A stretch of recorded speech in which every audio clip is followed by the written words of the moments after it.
Voilà, ça fonctionne. Nous accueillons Claire, qui est aussi géniale. Claire, elle va nous parler de la psychorpophonie relationnelle. Alors, qui a déjà juste entendu ces mots-là? Oui, hier.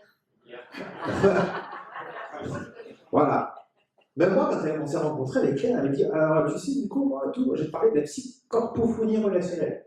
J'y pose, je Google, qu'est-ce que c'est ton truc?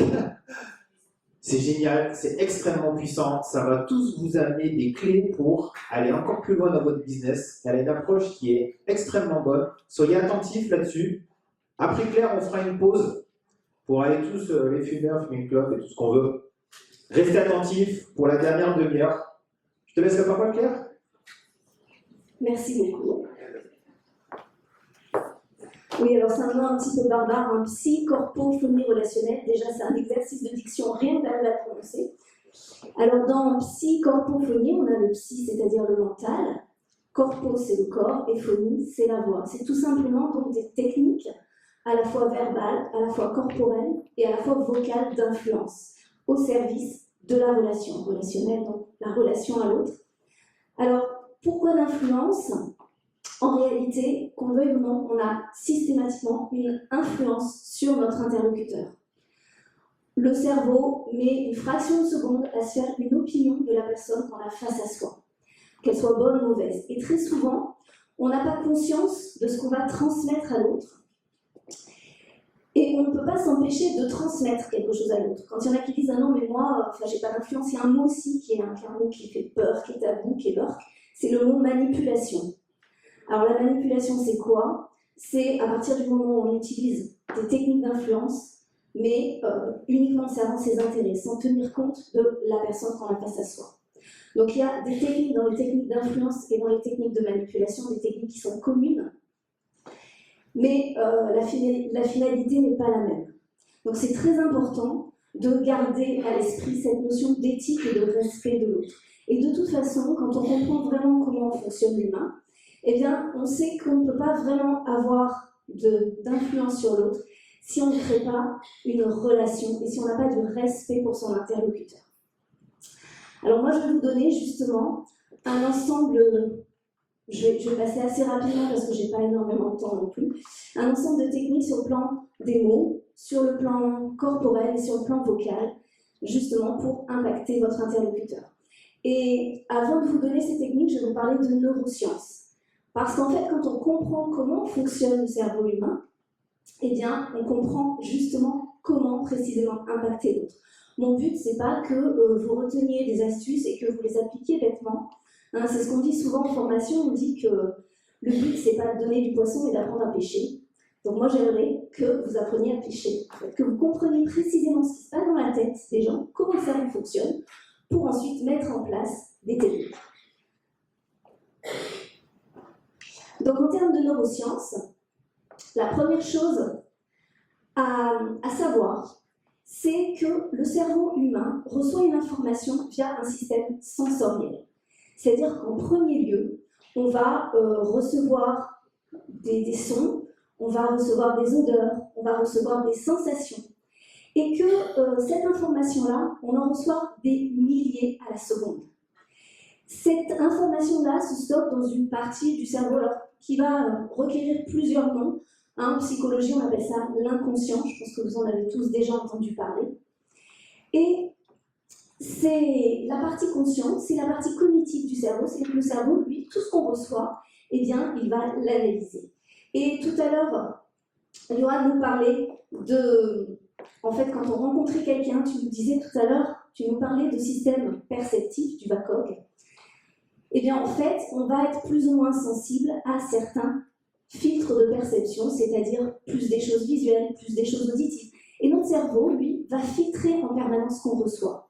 Je vais rebondir aussi sur ce que disait Stéphane pour la loi de l'attraction, quand il disait quand on se focalise sur quelque chose, finalement, ça finit par arriver. Je peux vous l'expliquer sur le plan des neurosciences. C'est que quand on a une pensée, quand on a une croyance, et qu'on se focalise sur quelque chose, eh bien notre cerveau lui-même va ne repérer dans notre environnement que les événements qui vont rentrer dans cette croyance. C'est ce qu'on appelle l'effet femme enceinte. Alors je ne sais pas s'il y a eu des femmes qui ont été enceintes parmi nous. Mais la période où on est enceinte, on se dit « Oh là là, mais c'est fou ce qu'il y a comme femme enceinte !» Alors il n'y en a pas plus qu'avant, sauf que quand on est soi-même enceinte, on les voit. C'est la même chose, je pense, quand les hommes s'achètent une certaine voiture, l'effet Honda Civic, et ils se rendent compte qu'il y en a plein de Honda Civic. En fait, on est focalisé, le cerveau, lui, ne retient, ne voit, ne sélectionne l'information. Donc on a des filtres. Ça, c'est ce qu'on va appeler l'omission, par exemple. Il y a plein de choses qui se produisent autour de nous, mais on ne retient que la chose qui va dans notre système de croyance, de ce sur quoi on va focaliser notre attention. Il parlait de généralisation aussi, tout à l'heure tu parlais de généralisation. C'est un autre mécanisme cérébral qui se fait très naturellement. C'est un mécanisme en fait d'économie du cerveau. C'est-à-dire qu'un jour vous allez vous couper avec un couteau, et puis votre cerveau il va assimiler que tout ce qui ressemble de près ou de loin à une lame, ça coupe. Et si vous voyez une autre lame, eh bien vous allez éviter de toucher, ensuite il va se dire ça coupe. C'est vraiment un phénomène d'apprentissage. La généralisation est très naturelle, on le fait constamment. Quand une femme qui a été trompée une fois va dire ah, non mais tous les hommes sont infidèles, c'est de la généralisation. Ou inversement, toutes les femmes sont des garces, c'est de la généralisation. Donc en fait, on a un système de croyances qui se met en place. Et ce système de croyances-là, donc il est forcément auto-renforçant, on croit des choses, mais comme notre cerveau nous fait repérer que ce qui va dans notre système de croyances, finalement on continue de croire de plus en plus ce à quoi on croyait déjà, et ce système, on va dire qu'il est auto-renforçant. Et il est d'autant plus auto-renforçant que ça fait partie d'un équilibre. Pour le cerveau, c'est vraiment comme un programme informatique. Et s'il y a des informations qui viennent un petit peu contredire la mécanique cérébrale en place, en fait, bah ces informations risquent de faire bugger le système. On appelle ça de la dissonance cognitive. Et donc, le but pour le cerveau, c'est de ne jamais entrer en dissonance. Alors, soit l'information ne lui convient pas, et dans ce cas-là, hop, il fait comme s'il ne la voyait pas, soit il essaye de la transformer, ce qu'on appelle la distorsion, pour la faire rentrer dans le système de croyance. Donc ça, concrètement, ça pose un souci. C'est que très souvent, dans les relations, on va essayer soi-même, on a notre propre système de croyance et on va rencontrer des gens qui ont aussi leur propre système de croyance. Et souvent, on essaye de convaincre l'autre. On essaye de convaincre et si vous essayez avec des arguments qui vont à l'encontre du système de croyance de la personne face à vous, ça ne fonctionnera jamais. Parce que c'est vraiment un principe très fort du cerveau de ne pas rentrer en dissonance cognitive. Alors on peut reprogrammer le cerveau, mais c'est très long, il faut être psy pour ça, c'est certainement pas votre job. Donc la question c'est comment vous allez faire vous pour convaincre, votre interlocuteur. Comment est-ce que vous allez faire quand vous faites une visite pour une maison et puis vous essayez de convaincre la personne que cette maison, c'est vraiment un produit qui lui convient. Alors déjà, la première chose, c'est qu'il va falloir que vous adaptiez votre discours à son système de croyance. Moi, je vous invite vraiment, la première astuce sur le plan du langage, c'est d'éviter le « oui, mais ». C'est-à-dire, en gros, oui, donc je vous ai bien entendu, mais le « mais » vient contredire complètement ce qu'il vous a dit avant. Donc la première astuce, déjà, pour ne pas aller à l'encontre du système de croyance de votre interlocuteur, c'est de dire oui et en même temps. Là, vous ne venez pas contredire ce que la personne vous dit, mais vous venez apporter de l'information supplémentaire. Ça, c'est une première chose. La deuxième chose, c'est de, finalement, je vais reprendre un petit peu ce que disait Johan tout à l'heure, c'est d'être vraiment dans l'écoute.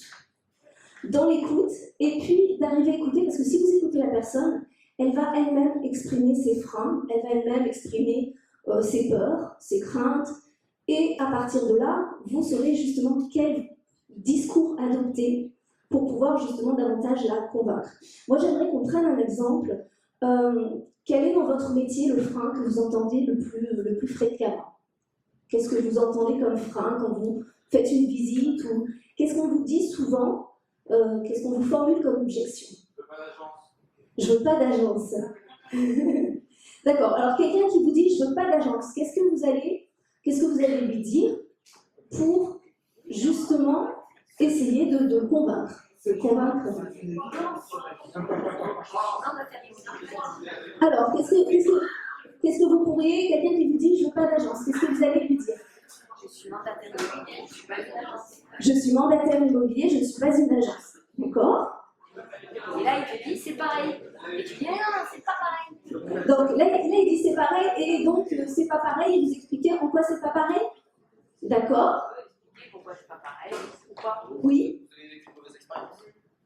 Alors, toi, tu l'amènerais plutôt à parler, elle, de son vécu. Vous avez vécu une mauvaise expérience. Oui, donc ensuite, admettons, elle te raconte sa mauvaise expérience.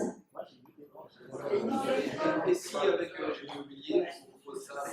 D'accord, donc on propose des solutions, finalement des solutions logiques qui viennent répondre à ses peurs. Oui.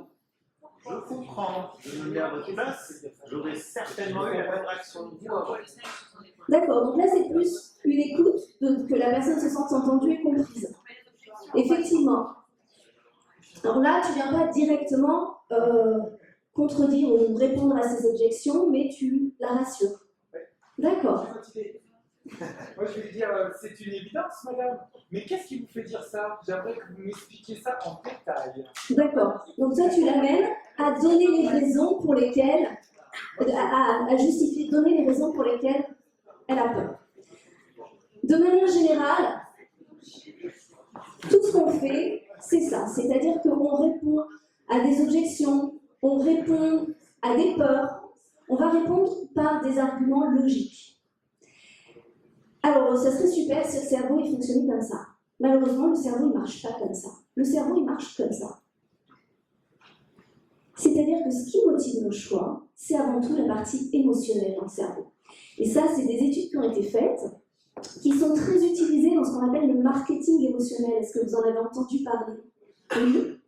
Alors, on s'est rendu compte qu'en fait, tous nos choix sont motivés par des raisons émotionnelles et ensuite, on va justifier avec des raisons logiques. On va justifier ce pourquoi on va acheter telle ou telle chose, parce que j'en avais besoin, parce qu'il manque, voilà. En réalité, à la base, c'est uniquement parce qu'il y a eu un coup de cœur, parce qu'il y a eu quelque chose d'émotionnel. Donc, si on veut vraiment convaincre quelqu'un, il va falloir parler au cerveau émotionnel. Et moi, donc, elle était longue, hein, c'était toute mon introduction. Donc, moi, je vais vous donner les outils pour parler au cerveau émotionnel.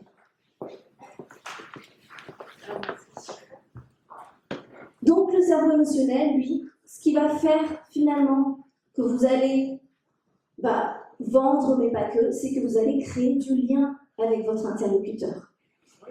Et ce lien-là, eh bien, nous allons voir comment on va le créer sur le plan des mots, sur le plan de la gestuelle ou sur le plan de la voix. Alors je vous ai mis cette petite image que j'aime bien, et qui illustre ce dont Johan parlait tout à l'heure, qui est le VACOG. C'est-à-dire que face à vous, vous avez ça. C'est-à-dire que vous ne vous adressez pas à un individu en général, mais à un individu qui a un vécu particulier, un cerveau qui fonctionne d'une certaine manière, c'est-à-dire qu'il va recevoir l'information d'une certaine manière, à une personne qui a une histoire particulière, qui a des croyances, qui a des valeurs. Et la difficulté, alors on peut écouter la personne pour essayer de savoir qui elle est et adapter précisément son discours à la personne qu'on a face à soi. Le problème, c'est que ça demande du temps qu'on n'a pas forcément. Donc le petit secret, c'est de considérer qu'on a face à soi tout ce système-là de cerveau, c'est-à-dire d'utiliser un vocabulaire qui va matcher un petit peu pour les différents types de cerveau qu'on aura face à soi.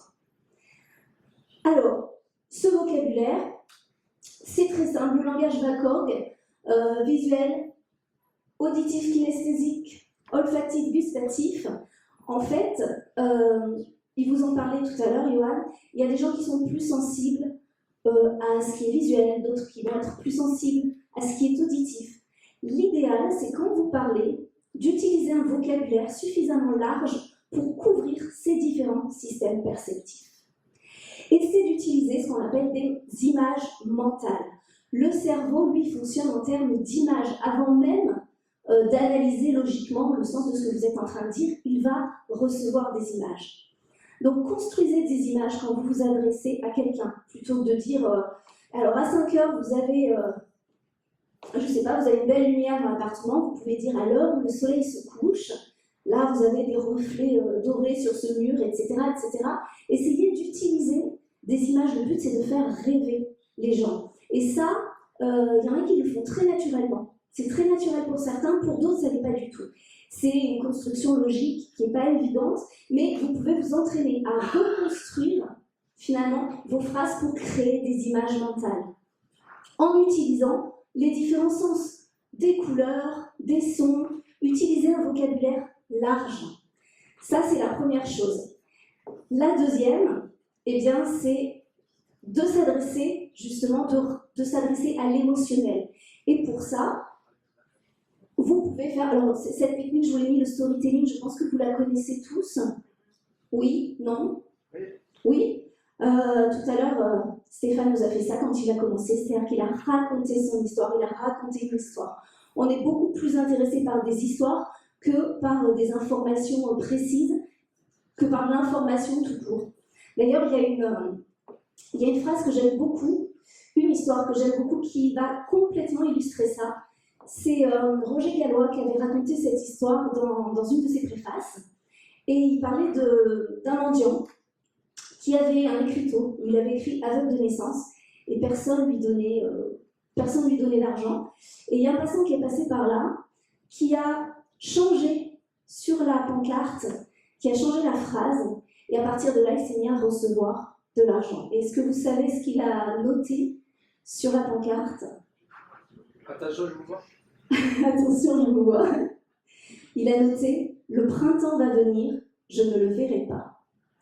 C'est-à-dire qu'on est passé de quelque chose d'informatif à quelque chose qui fait appel à l'imaginaire. Le mot printemps, ça évoque plein de choses pour beaucoup d'entre vous. Pour un tel, ça va évoquer, je ne sais pas, la nature. Pour un autre, ça va évoquer le voyage. Pour un, ça va évoquer les fleurs. Pour une autre, ça va évoquer la reproduction, etc., etc. Mais en tout cas, le printemps, c'est un mot évocateur.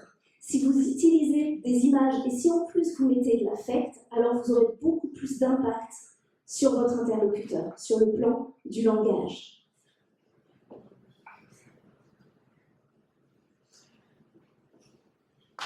Alors en pratique, sur le plan du vocabulaire utilisé, ce qu'il faut savoir aussi, c'est que quand vous parlez, votre cerveau va donc recevoir ce que vous dites, enfin le cerveau de la personne en face de vous va recevoir ce que vous dites à deux niveaux, au niveau inconscient et au niveau conscient. Alors en PNL, on va dire que le cerveau ne perçoit pas la négation. Alors qu'est-ce que ça veut dire? Tout simplement, si je vous dis ne pensez pas à un éléphant bleu, c'est le petit éléphant du lavage auto. C'est trop tard, vous avez vu l'image de l'éléphant avant même de vous dire qu'il fallait ne pas y penser. Donc ça, c'est en fait en permanence, vous allez envoyer des images. Ce mécanisme-là, il a été étudié beaucoup en hypnose, on appelle ça la suggestion. Vous envoyez en permanence des suggestions quand vous vous adressez à quelqu'un. Et c'est important d'en avoir conscience, d'avoir conscience de ce que vous envoyez. Par exemple, si vous dites à quelqu'un qui a peur des chiens, ne t'inquiète pas, mon chien n'est pas méchant. Le cerveau, il va entendre, t'inquiète, chien méchant, avant même d'avoir analysé qu'il ne fallait pas s'inquiéter parce que le chien n'était pas méchant. Alors ça, c'est aussi une technique sur le plan du langage que vous pouvez utiliser. Quand vous avez, je ne sais pas, imaginons que vous ayez une maison un peu en ruine à vendre, eh bien, vous allez vous servir d'une situation qui n'est pas positive, mais vous allez pouvoir justement donner des images positives en utilisant la négation. Elle n'est pas encore comme ça, elle n'est pas encore comme ça, mais c'est une manière de faire de la suggestion, c'est-à-dire d'envoyer des images. Et je pense d'ailleurs que vous le faites naturellement aussi, c'est d'amener la personne à se projeter dans ce qu'elle verra plus tard. Donc ça, c'est quelque chose d'intéressant, déjà d'avoir conscience de ce qu'on peut suggérer. Donc essayez quand vous parlez tous les jours d'analyser les mots que vous utilisez et de vous dire, tiens, ce mot-là, est-ce que c'est un mot qui est plutôt anxiogène, plutôt négatif, ou est-ce que c'est un mot plutôt qui va générer un état positif? Et grâce à la technique de la négation, vous pouvez remplacer certains mots de votre vocabulaire pour véhiculer justement un état plutôt positif et des belles images dans l'esprit de vos futurs clients. Alors ensuite, voilà, sur le plan du langage, vous avez donc ces petites astuces. Il y a quelque chose aussi qui est très puissant pour s'adresser au cerveau émotionnel, c'est le corps et la voix. Tout à l'heure, donc Johan nous parlait justement des études de Mehrabian. Alors ces études-là, pourquoi elles sont controversées? Évidemment, vous vous dites que si on fait une conférence sur les sciences, les mots ne vont pas représenter 7% de la communication. Là, le langage, il est capital. En fait, cette étude-là, elle a été faite dans le cadre du capital sympathie, la capacité à créer du lien. Et dans cette capacité à créer du lien, c'est vraiment votre attitude, votre gestuelle, votre voix qui vont être à même, justement, carrément de créer du capital sympathie ou non. Alors, je vais vous expliquer un petit peu comment ça fonctionne. La voix, c'est une conséquence de votre corps. Et votre corps lui-même, la posture que vous prenez, la manière dont vous êtes, est une conséquence de vos états internes. Si vous êtes stressé, vous allez respirer vite, vous allez donc parler vite, avec un débit comme ça, la personne face à vous, naturellement, elle va recevoir ce que vous dites. Quand on parlait de synchronisation tout à l'heure, tout simplement, si vous avez quelqu'un qui a un rythme interne très calme, très posé, qui parle lentement, si vous mettez à parler très vite comme ça en face de lui, vous allez l'adresser, il va se dire, mais il est complètement survolté celui-là. Inversement, si vous avez quelqu'un qui, face à vous, est très dynamique, parle vite, un rythme interne beaucoup plus rapide, et que vous commencez à parler lentement, alors là, vous n'allez pas du tout l'apaiser, il va dire, mais qu'est-ce qu'il est mou celui-là? Et en fait, la personne vous reçoit par rapport à ses propres états internes.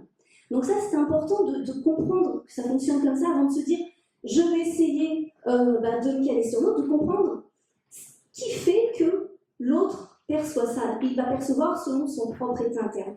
Et on va se synchroniser naturellement les uns sur les autres. Quand on a quelqu'un qui va être stressé autour de nous, en fait, notre cerveau, il est programmé pour repérer tous les signes de stress. Pourquoi? Parce que c'est un mécanisme de survie. Autrefois, on pouvait sortir et se faire manger par un lion, alors aujourd'hui, heureusement, c'est plus le cas. Mais du coup, le cerveau est programmé pour voir tous les petits signes qui montrent qu'il y a du danger potentiel. Quelqu'un qui, à côté de vous, manifeste un signe de stress, c'est peut-être parce qu'il a vu quelque chose, un danger. Donc inconsciemment, ça se communique. Quand vous voyez quelqu'un qui manifeste un signe de stress, c'est anxiogène pour vous aussi. Et vous, des signes de stress, de manière complètement inconsciente, vous en avez très souvent.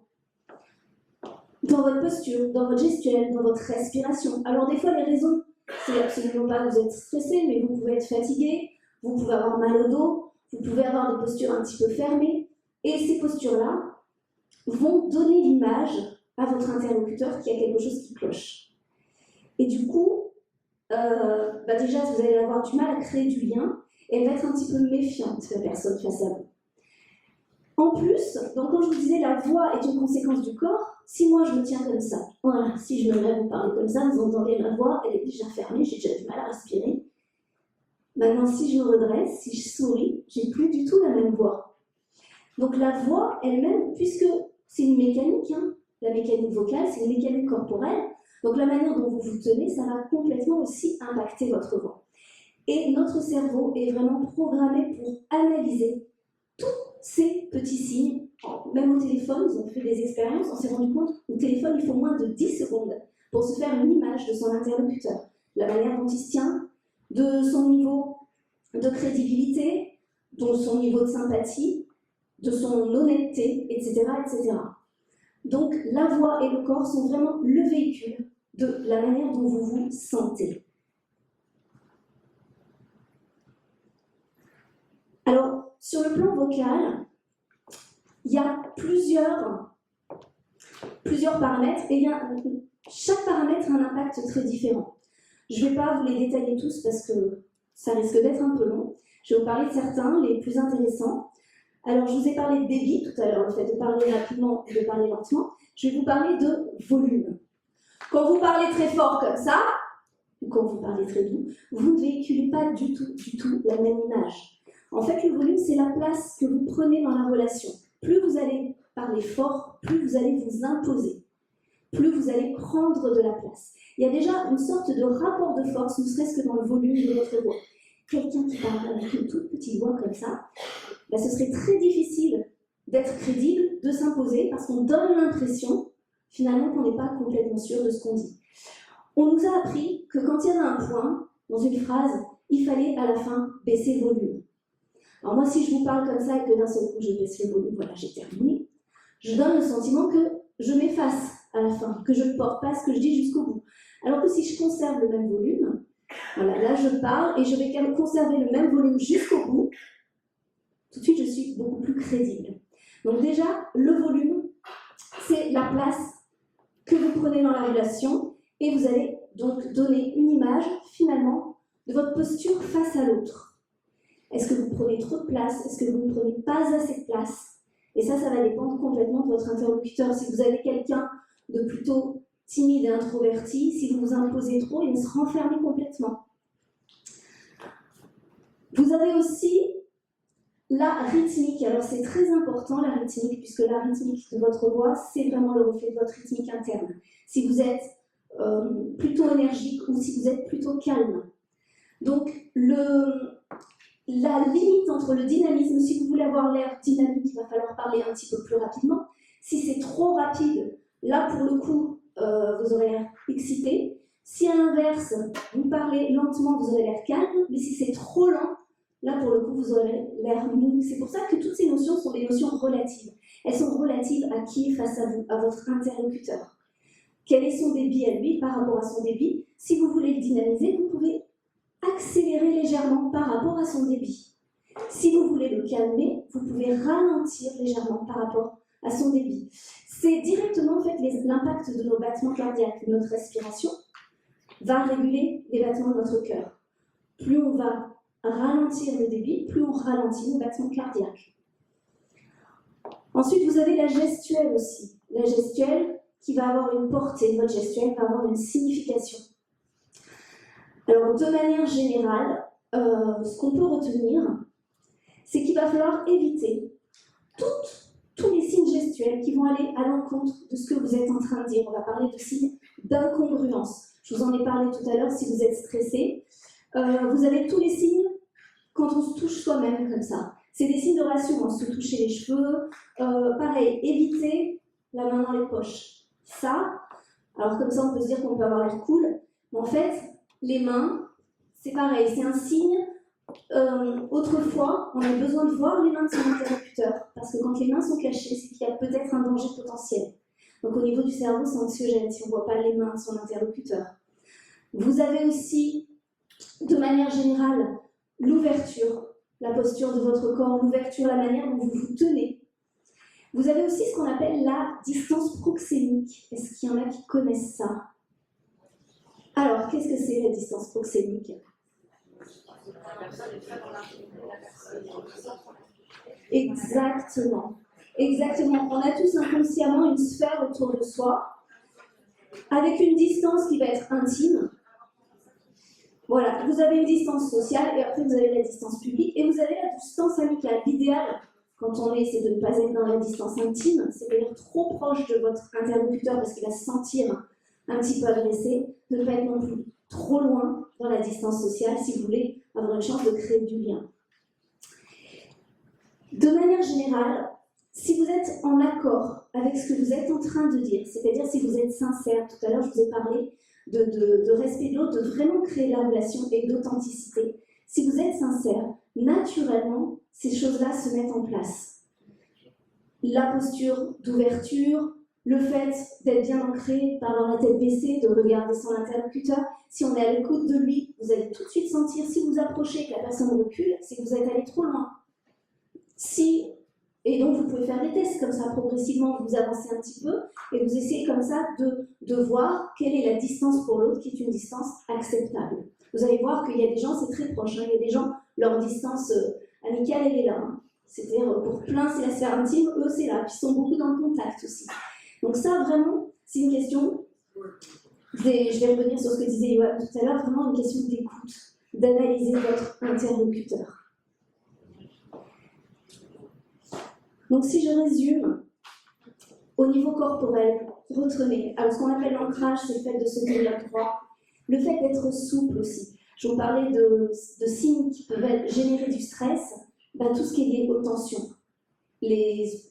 les gestuels fermés, serrés comme ça, les gestes très saccadés répétitifs. Essayez d'avoir une gestuelle souple, d'avoir une gestuelle ouverte, proche de l'accueil, vous avez ce signe-là. Essayez aussi d'avoir une gestuelle. Il y a des gens qui sont figés, c'est absolument pas naturel. La gestuelle va améliorer en fait la portée de ce que vous êtes en train de dire. Ce qu'on appelle les gestes ponctuateurs, qui vont venir ponctuer vraiment le sens de ce que vous dites. Vous parlez de chiffres ou d'énumération, n'hésitez pas à faire ce signe-là. Premièrement, deuxièmement, il faut que votre gestuelle serve votre intention. Et enfin, sur le plan vocal, la chose à retenir, c'est déjà de projeter votre voix et d'articuler. Par votre articulation, vous allez faciliter l'écoute. Vous allez faciliter. En fait, on dit souvent que l'articulation, c'est la politesse des grands. C'est exactement ça. Par votre articulation, vous respectez votre interlocuteur. Alors, tout ça, ça fait beaucoup de choses à penser en pratique, de se dire, bon, alors, comment je me tiens, quel geste je fais, comment est ma voix, quels mots j'utilise. C'est très parasitant en situation, évidemment. Vous n'allez pas, pendant votre échange, vous concentrer là-dessus, parce que déjà, l'échange, pour le coup, ne sera absolument pas naturel et vous ne serez pas dans l'écoute. C'est quelque chose qui peut se travailler en amont. En s'observant, vous pouvez vous filmer, vous pouvez, ne serait-ce que pour avoir un retour, un feedback de vous, de ce que vous véhiculez, par votre gestuelle, par votre voix, etc. Et puis, c'est de vous entraîner. Voilà, vous entraînez, vous évaluez, vous auto-évaluez et vous entraînez. Parce que, à force, en fait, les compétences relationnelles, les compétences en termes de communication, en fait, elles s'acquièrent. Il y a des gens qui pensent, alors pour certains, c'est très naturel. Je sais que Florent, je l'ai vu plusieurs fois, il est très à l'aise, il a le sourire, il va créer naturellement du lien. Il y a plein de personnes qui font ça naturellement. Il y en a d'autres, c'est absolument pas naturel. Et c'est pas parce que ça n'est pas naturel que vous ne pouvez pas l'acquérir. Par des petites choses, des choses aussi intérieures, c'est-à-dire respirer, ralentir sa respiration, apprendre à projeter sa voix, apprendre à s'ouvrir, apprendre à se poser davantage. Le sourire aussi, c'est très important. En fait, en s'entraînant sur ces compétences relationnelles-là, on améliore sa relation à l'autre. Voilà. Si vous avez des questions, je reste disponible après pour que vous m'en posiez si vous le souhaitez. Voilà, et je vous remercie, et je remercie Nicolas. Merci beaucoup. Merci beaucoup, Claire. Donc, on a vu 3 sujets qui sont quand même liés, 3 sujets extrêmement passionnants qui vous permettront d'avoir de meilleurs résultats. J'espère que ça vous